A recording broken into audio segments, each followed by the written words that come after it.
All right. Michael T. McKibben is Great to see you. thank you. So this is another in the Morgan Report. Michael, I know we've had you on, especially early for the crypto conspiracy, and I got a lot of positive feedback because a lot of my people knew who you were. But for those that don't or tuning in Hmm. for the first time, can you give me a brief background, please? Okay, I'm going to start out with I'm the inventor of social networking. How's that for a That's opening? provocative enough. Yes. And I'm sure some people have just spilled their coffee. But basically, in the mid 90s, I landed a contract to rebuild AT&T's email system as Windows 95 was coming on the scene and email was just becoming commercially used. And so I ended up supporting the entire AT&T worldwide infrastructure on the development of the first email system, which really pretty much predated even Microsoft's Microsoft Exchange product, which is now Outlook. And during that time, I saw a very big Achilles heel in the market as the internet was developing along the lines of how do you do large scale collaboration in a large scale environment. And I could see that the entire tech world, and I'm talking about Microsoft, GroupWise, Oracle, AT&T, who am I missing? AOL. They all were going down a path called groupware. And we discovered that there was an Achilles heel in groupware as it pertained to a large scale mass collaboration product. It was okay with one company, even one large company, but it failed in looking at how do a million people attack or view one site at a time and without the whole internet coming to a grinding halt. So we went underground in my development operation. I formed a company called Leader Technologies, and we said, we're not coming out of here until we figure out how to do collaboration using the internet. And as we were doing that, we were watching, as we predicted, all the major players were going down that path over there. We were going down this path over here. And so we decided we're not telling anybody what we're doing. And we went underground, figuratively speaking, until we figured out how to do collaboration in a large scale environment. And in 1999, in December, we had the magic aha moment, and we discovered why the groupware approach that the whole technology market was in love with at that point, how they were going to fail. And so we put our heads down, and for the next 3 years, 3 or 4 years, we developed what now the market calls groupware, or not groupware, but social networking. And that wasn't even a term back when we invented it. And so that is something we filed patents on. We looked for patent attorneys in Washington to help us protect our idea. We knew it was innovative, and I had some of the top developers with most of the major world data systems in banks, in the Air Force, and telecommunications. And so I knew we had a team that was as good as anybody at Bell Labs, for example, or Microsoft. And so we invented what is called social networking. Then we went to Washington and began looking for a patent attorney worthy of this project. And on paper, we found somebody by the name of Professor James P. Chandler, who had been the director of the computer center at George Washington University as our patent attorney. And on paper, he was the best we could find. To cut a long story short, that was the good news. The bad news is we've discovered in the last 4 or 5 years that he was also the secret representative for intellectual property for the British Pilgrim Society and its minions in the United States, including its minions in the NSA, in the CIA, in the FBI, all major corporations that are aligned with the government on the back end were also his clients. And so what we, to our shock, a decade later discovered, he himself was the individual who leaked our source code to the IBM Eclipse Foundation, which then turned around and distributed our technology in 2004 to everybody, basically, to the entire Silicon Valley, to the military establishment, to telecommunications, to all the major media outlets. And so in 2004, our product came on the market, but it wasn't from our selling effort. And so you wind the story to now that everybody knows what we invented, and it doesn't seem that innovative now. But at the time, it was truly innovative, and we ended up getting three patents on the technology: one for the basic platform, one for apps, and one for its use in the wireless technology. And we were awarded our first patent in 2006. We then sought a national law firm to strategize with us on which infringer do we go at first, because everybody was infringing, and we chose Facebook. So in 2008, we sued Facebook for patent infringement on 11 claims of our 35 claims in the first patent. And the reason you do that is you don't need to use all of your claims in a patent to start a lawsuit. So we picked the top 11. We went to trial in 2010. We had a split verdict. The verdict was by a jury, after a battle of experts on both sides, that Facebook was indeed infringing our patent on all 11 claims. And then we watched the court system rally the troops around Facebook anyway, and made up a story that, this may sound humorous, but that we tried to sell our own patent too soon. Well, I'm going to interject there, Michael, and not to cut you off, but you already hit the hot spot. The reason I've invited you on for this podcast is to talk about a quote unquote open secret or secret society called the Pilgrim Society.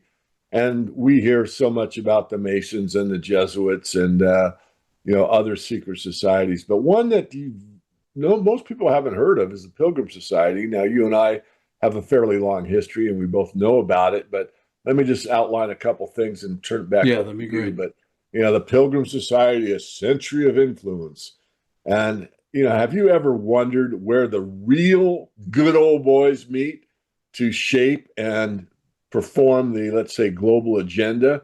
Briefly define the Pilgrim Society as the least discussed elite group in the Anglo-American Empire, and mention its founding year, 1902. So back to you, a brief outline of them, and we already know what they're capable of doing with what, let's say, unfortunately took place with leader technologies. Okay, let me give you a conclusion, and then I'll step back. Our conclusion is, when the answer to the question that has been plaguing the alternative media for years is, who is really driving the bus in the United States? And what we discovered, not because we were looking for that answer, but we were looking for who stole our patent in the end. We know the attorney that did, but he was not driving the bus. And we then looked at, when did they do it, how did they do it, and who was involved. That was our quest that we started after the Supreme Court would not protect us on our patent. And that was the beginning of a trek that's taken us till now to figure out that in the end, if you go to the top of the pyramid, it's not the Masons, it's not the Illuminati, although there is a play there.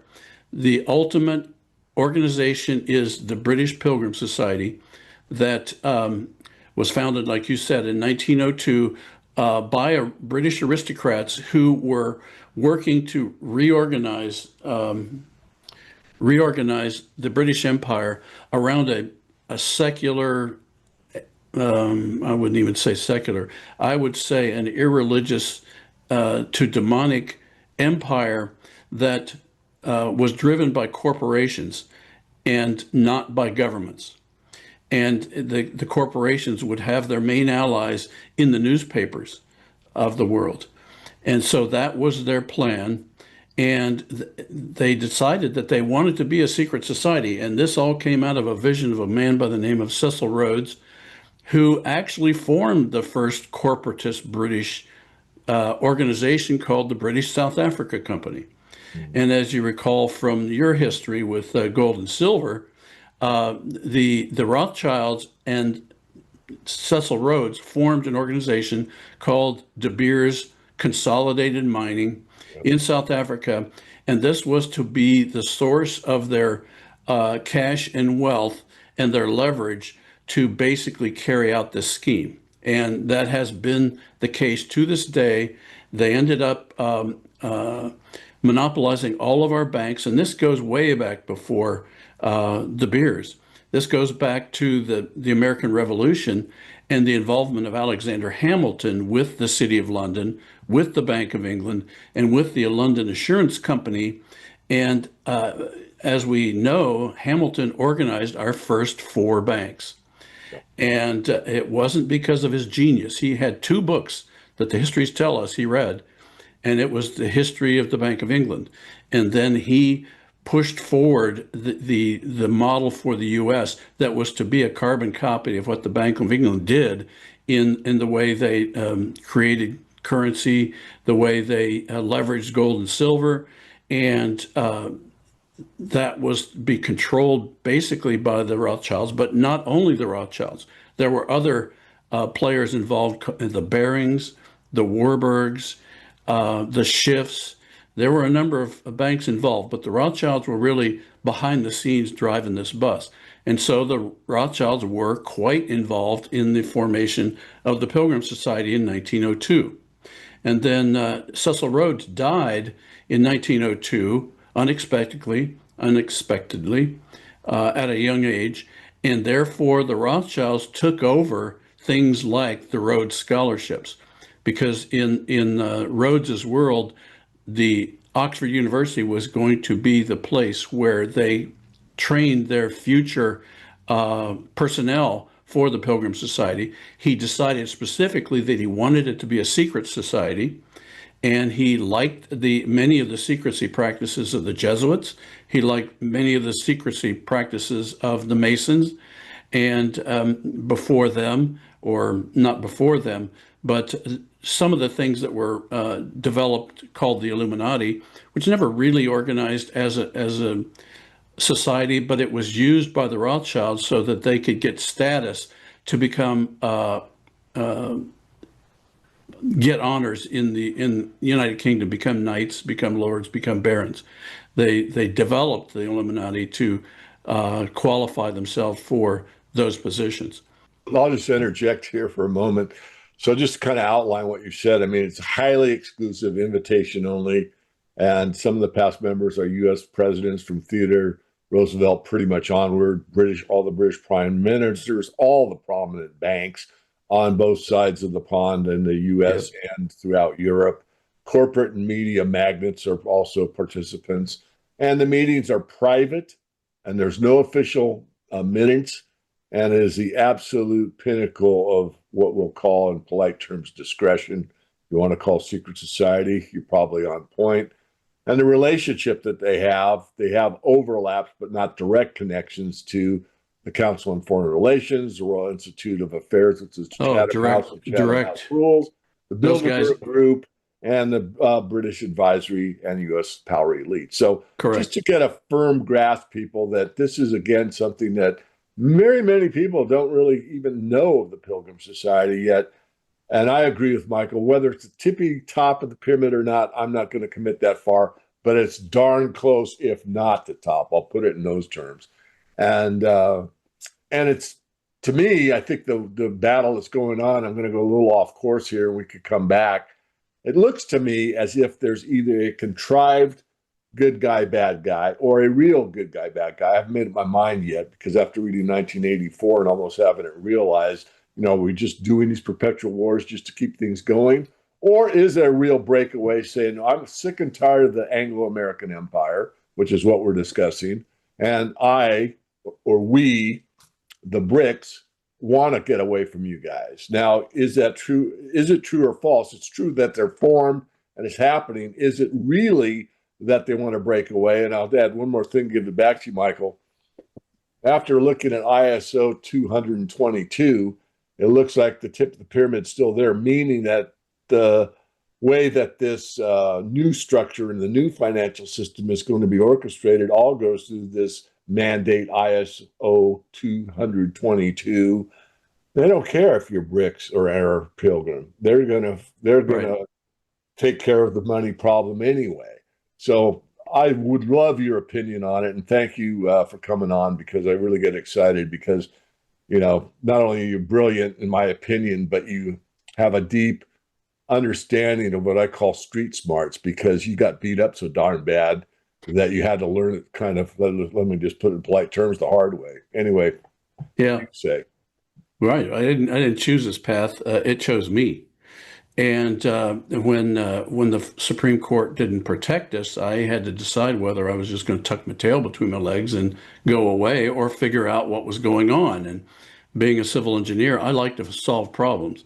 And so we started looking at how do we solve this problem, and we discovered the Pilgrim Society. We weren't looking for it. Yeah. We discovered that the Rothschilds were in the executive committee of the Pilgrim Society. But one of the things, in hindsight, now that we've probably seen the edges of what's going on in this world now, and we can define them. And so when you say, I don't know if I'm ready to say that the Pilgrims are at the top of this, I get it. I understand, because it's just too hard to believe for most people. But I'll say, this engineer, after living with this data for 12 years, and that's what we've been doing, we've been digging for 12 years to find judicially recognizable evidence that would put these people in jail. That was our objective, not to document any hearsay at all. So what we determined is that the reason we haven't heard of them is because these people they've taken over media, they've taken over the spying business, and they have had unlimited funds to ply their efforts exactly the way they wanted to, and they could crush anybody that would even get close to them in terms of disclosure. And so that's why we haven't heard of them. They control the media. So if any news ever comes out, it's crushed at the editor level in a city. So it never gets to the public consciousness. What we're seeing now is the public consciousness, with the data that we discovered 6-7 years ago, is now just becoming aware of what we discovered long ago. And I'm not one of those guys who said it's all the Rothschilds. I've never been that. In fact, I didn't care. But what we have discovered is that when you as a family are given unlimited access to the governance of whole countries, and you control their financing, you have a lot of power. And so why wars all the time? Because that's a part of the old economic system. Whenever the usury bubble bursts, in order to maintain control, they've got to change the game. And a war is a beautiful way to do it, because it deflates the values in the country that you're tearing apart. And then you fund your buddies to go back in and build it back up, like we did in the Marshall Plan. And that Marshall Plan was a huge Pilgrim Society scam. I mean, most people don't realize that in 1942, Franklin Roosevelt, a Pilgrim, declared that over 50,000 patents from inventors in Axis countries would be confiscated by the United States and given to U.S. corporations. That is a fact. We show the original documents on our website.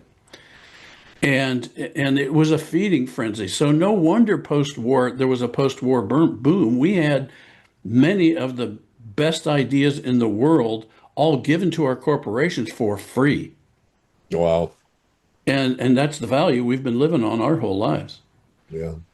And it was all theft. So when you look at a economic situation where that is the basis of the economy, isn't that demonic? Sure.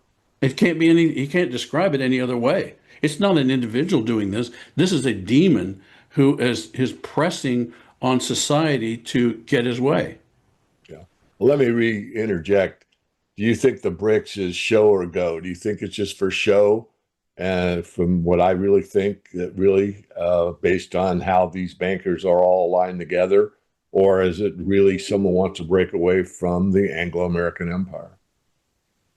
Well, I think that people would love to break away. There are people, but when you've got 120 years of machinations that have embedded yourselves in all phases of our commerce and economy and their banking, you can't unseat that easily. And Right. I think this is why they were so freaked out when Trump came on the scene.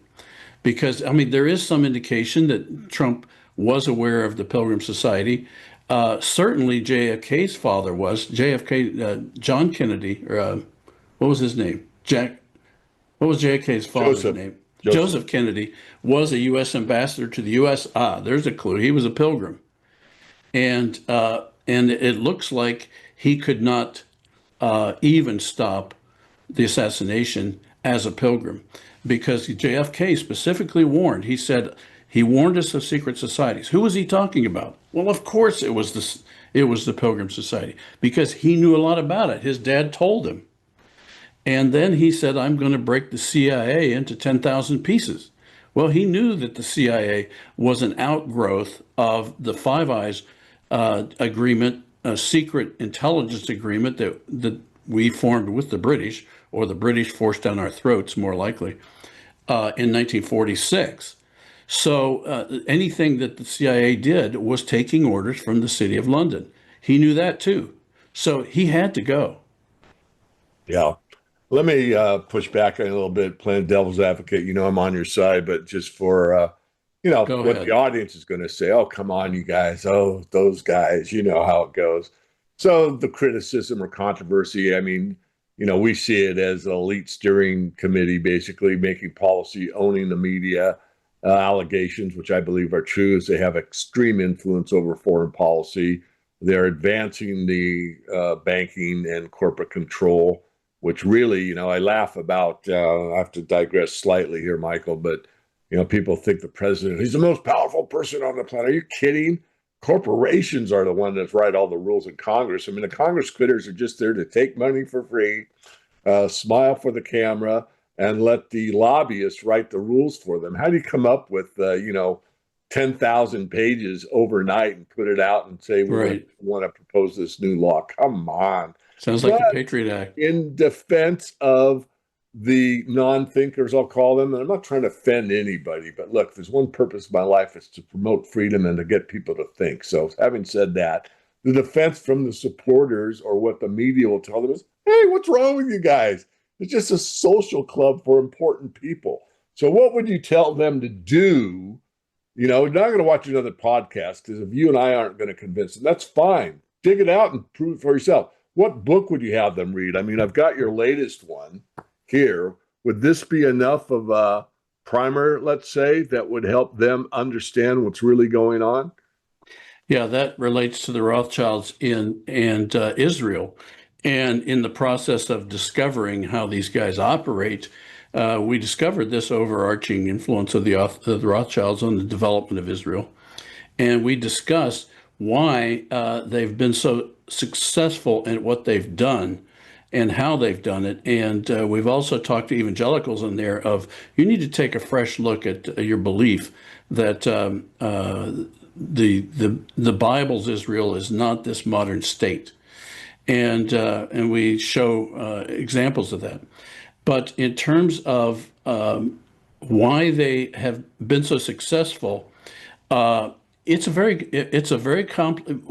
talking about clever people. I don't know that they're smart, but they're very clever, and they have so messed with our heads through their control of the media that we don't know what to think. And one of the things that they have put in our heads, for those who are still asleep, is that all these things with conspiracy theories are to be rejected out of hand.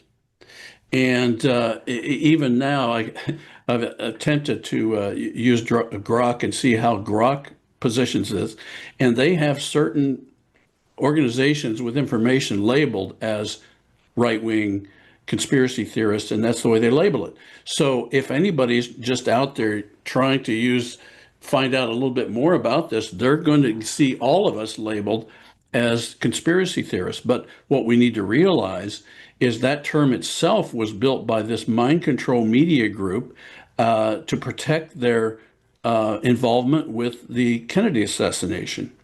That's now becoming more evident to people after all these years. It's still not clear, but we're convinced that it was the Pilgrims. And by the way, Lyndon Johnson was a Pilgrim. But going back to your thing, this is just a cigar smoking, brandy sipping group of people. They're harmless. We're talking about the most greedy, most power hungry people in the world ever. They were called the robber barons for a reason, because they were criminals. And so we're talking about a group of people that don't have time for these brandy sniffing events. But what they do, they needed a way, an excuse for their people to get together on a regular basis to layer their plans going forward and to keep control of the center. And that's the way they do it, through these events, these banquets. And of course, their media people, they order them to say, well, this was a nice event. It was great for people to get together. And all the ladies looked really lovely, didn't they? Oh, yes, certainly. And yes, they had the beautiful hats, and they're just the nicest people. They're all philanthropists. Philanthropy is a way for them to hide their criminality. And so anytime you see somebody's a philanthropist, oh, they've got dirty money. They're trying to assuage their consciences, in my opinion.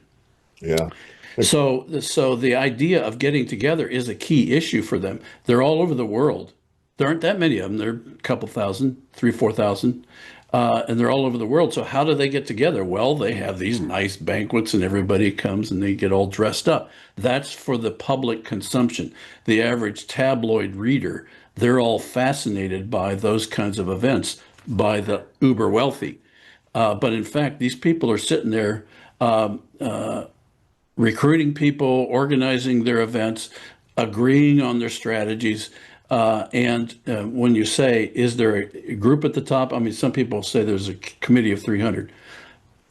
If you've ever organized anything in your life, can you ever imagine having 300 people having a say in what happens in any organization? I mean, churches have a hard time with their parish councils. Yeah. So it just doesn't happen. I was a management consultant. I worked with teams of large organizations, and trying to get them, help them come together in their strategy for their corporate environment. And I can tell you for sure, not even 12 people is too many for any kind of organization to keep a unity. So within the structure of the Pilgrim Society, there is a small group called the Executive Committee. The current commander, basically, of the executive committee of the Pilgrim Society is, I think he's a Viscount now, Viscount Jacques Stirrup, who was the defense, the chief of defense for the British Army. He's the one running the show. I can guarantee you, he is the guy you need to look at. Was Warren Buffett in the Pilgrim Society? I've never seen his name. Okay, just curious. Never seen his name. It wouldn't surprise me, because we don't have their records were kept secret, have been kept secret until recently. We've started seeing them talk about who their members are. They put up a list in London of prominent members of the Pilgrim Society, and it is a who's who of people that you and I know from our upbringing. We're talking Johnson. We're talking Walter Cronkite. I mean, and there's I won't go through the list because it's basically everybody you know. Sure.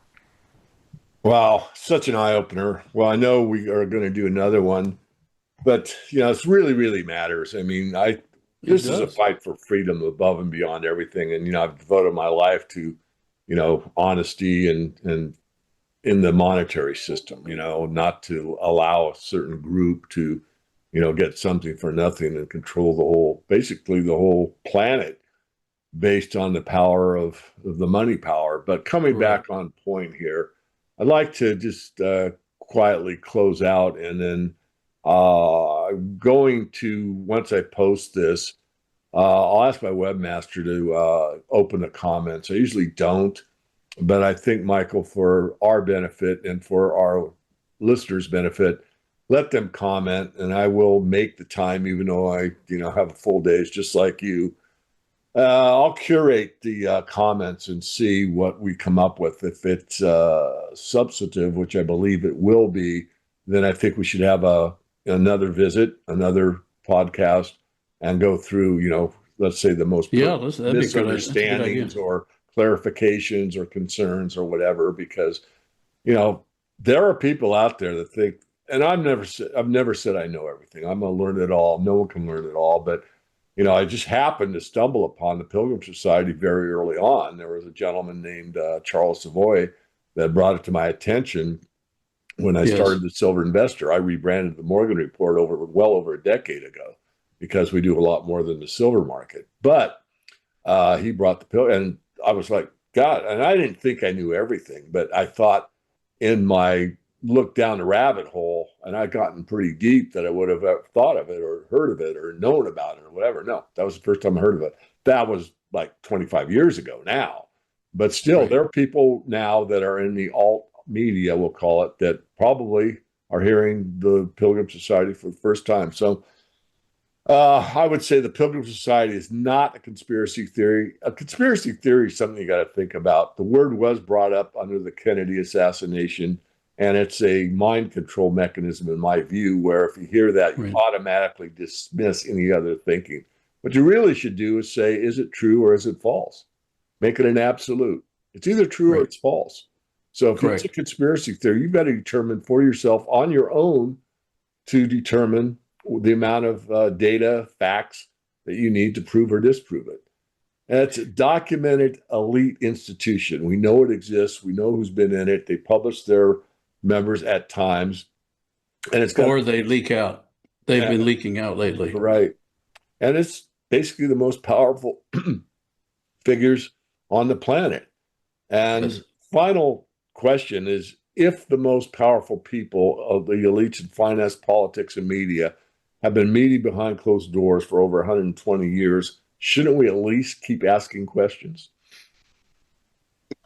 Yeah, most people would assume anything that old probably is faded in its importance, but we've got some other factors involved with the way these guys operate, and one of them is they pass their activities in their family, and so most of these are bloodlines of people that go way back, and so consequently, that's how they keep control. Is they I mean, Jeffrey Epstein's a good example currently of how part of the way they keep control of their system is they use blackmail. They're experts at blackmail. They know how to do it. They've been doing it, I'm going to say 4,000 years. So they know how to use money to get what they want most of the time. And then when that doesn't work, they have more, they take people out. They either marginalize them without killing them, or they eventually take them out. I mean, how is it that modern banking has so many banker suicides who jump off of tall buildings? I mean, that's ridiculous. It's because they got into trouble for some reason, and that's how they keep their secrets. And so when you say conspiracy theory, there's an adjective and then there's a noun, and these are conspiracies. There's nothing. That's right. These are conspiracies, and we have to use the word. A new word has developed in recent time, collusion, because people didn't want to say conspiracy. So I may have had something to do with that, but I didn't want to use the word conspiracy theory because it wasn't. But now I think we're back. We have to be back to these are people who conspire behind the scenes to take down and control humanity. And why are they like that? Well, there's a spiritual warfare going on here, and we can't deny that if we're going to get to the root of this problem. And that's what we're about, is letting people know that this exists. And so everything I have talked about, I can give you empirical proof of what I said.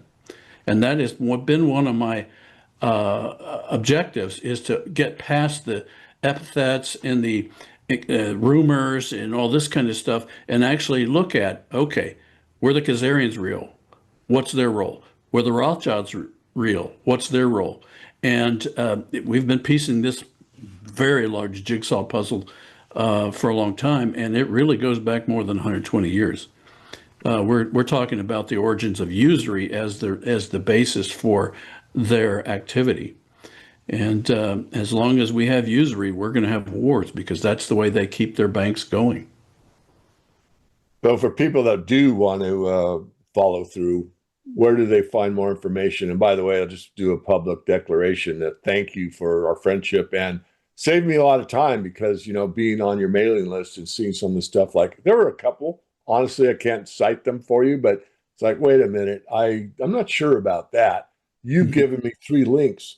I'm in the second link, and holy crap, he's right. I mean, there's enough evidence for me to be totally satisfied. I'm a civil engineer. I don't play games with hearsay. Yeah, I know that. I just don't.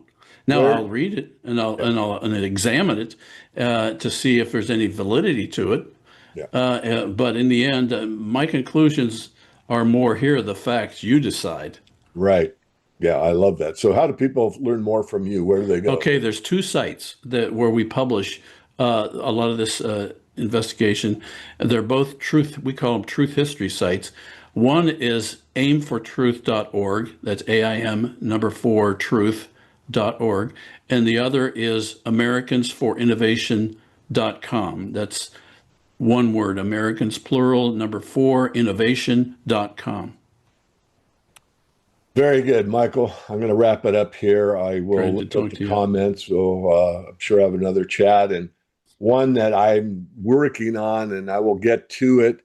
One of my friends wrote, Eat the Bankers. Not interesting, but it's a guy, Sinclair No is his name. He was a financial podcaster before we used the word podcaster. He was the master of ceremonies a couple of times at a couple of the major wealth protection conferences that I was keynote at. But Eat the Bankers gives a strong case on usury and why it is so detrimental. I have not finished reading the book. I'll look you in the eye. I want to finish that. I think we'll have a private off-record conversation, but I think I would really like to do a podcast on that. So anyway, just a heads up for people that follow far enough to make a determination of what's really going on. And yes. Thank you for your time. Thank you for your website. And we will meet again. Okay, David.